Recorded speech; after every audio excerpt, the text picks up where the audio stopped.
धारावी में राष्ट्रीय स्वयंसेवक संघ के स्वयंसेवक हिंदुत्ववादी कार्यकर्ता अरविंद वैश्य जी की जो निर्मम हत्या हुई है, मैं सबसे पहले तो परमपिता परमेश्वर से ये प्रार्थना करता हूँ कि परमेश्वर अरविंद जी की आत्मा को चिर शांति प्रदान करें। ये संकट जो उनके परिवार पर आया है उसमें उनके परिवार को धैर्य और हिम्मत प्रदान करें। साथ ही मैं बड़े कठोर शब्दों में इस घटना की, इस निर्मम हत्या की निंदा करता हूँ। आखिर में कहाँ से आती ये हिम्मत कि हिंदुत्ववादी कार्यकर्ताओं को, और वो भी ऐसे कार्यकर्ता जो देश के सबसे बड़े संगठन, सामाजिक संगठन से राष्ट्रभक्ति का, राष्ट्र सेवा का, राष्ट्रवाद का व्रत लेकर काम कर रहे हैं, उनकी हत्या करें। इस हत्या के बाद में महाराष्ट्र के मुख्यमंत्री और गृह मंत्री और उप मुख्यमंत्री देवेंद्र फडणवीस जी से मांग करता हूँ, अपराधियों के खिलाफ कठोर से कठोर कार्रवाई होनी चाहिए। और महाराष्ट्र की जनता तो अब तो ये मांग कर रही है कि जिस तरह से उत्तर प्रदेश में योगी आदित्यनाथ जी इस तरह से जघन्य घटनाओं के बाद जिस तरह से बुलडोज़र का इस्तेमाल करते हैं, उस बुलडोज़र का इस्तेमाल होना चाहिए। ऐसे अपराधियों का इनको जिस बिल में भी अगर छुपे रहे तो बिल से निकाल कर इनका इनकाउंटर करना चाहिए और इनके बिल को भी नेस्तनाबूद कर देना चाहिए। और मैं तो ये कहूँगा कि ये मानसिकता कहाँ से पनप रही है, कहाँ से पैदा हो रही है, इस मानसिकता का एनकाउंटर करने की आवश्यकता है। इसके पहले आपने देखा होगा शहर महाराष्ट्र में भी कई घटनाएं घटी। अभी हाल ही में उरण में हमारी एक बहन के साथ उसका अत्याचार किया गया, निर्ममता से हत्या की गई। वो दाऊद नामक व्यक्ति को, अपराधी को कर्नाटक से नई मुंबई के पुलिस ने गिरफ्तार करके लाया। लेकिन सिर्फ गिरफ्तारी से काम नहीं चलेगा, ऐसे हरामजादों को, ऐसे निर्दयी लोगों को तो इनकाउंटर करना चाहिए।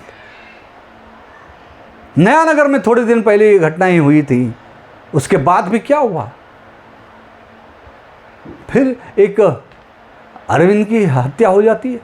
आखिर में और कितने अरविंद मारे जाते रहेंगे और कितनी हमारी बहनें अत्याचार की बलि चढ़ती रहेंगी, कितनी की हत्याएं होती रहेंगी।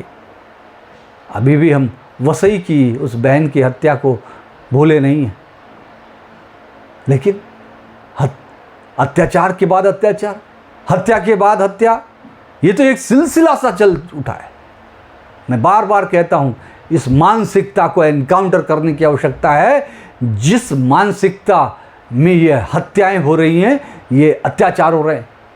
और कहाँ छुपे हैं राहुल गांधी? किस चूहे के बिल में छुपे हो राहुल गांधी? आपने ही कहा था ना, सॉरी मैंने आप कह दिया, आपको तो आप भी कहने लायक नहीं है, कहने लायक नहीं हो कि आपको आप कहा जाए।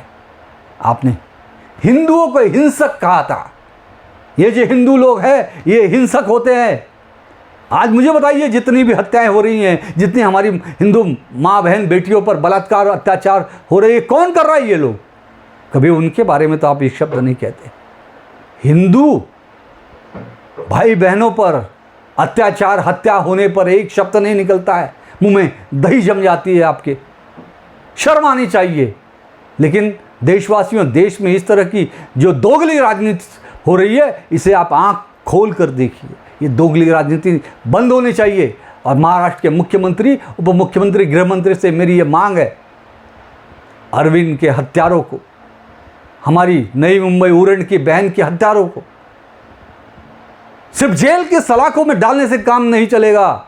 इनका एनकाउंटर होना चाहिए, इन पर बुलडोजर का एक्शन होना चाहिए। और मैं तो ये कहूँगा कि कठोर कानून इसके लिए और बनाए जाएं, ताकि कोई इस तरह की सोच भी न पैदा हो सके। इस सोच का एनकाउंटर करना बहुत ज़रूरी है।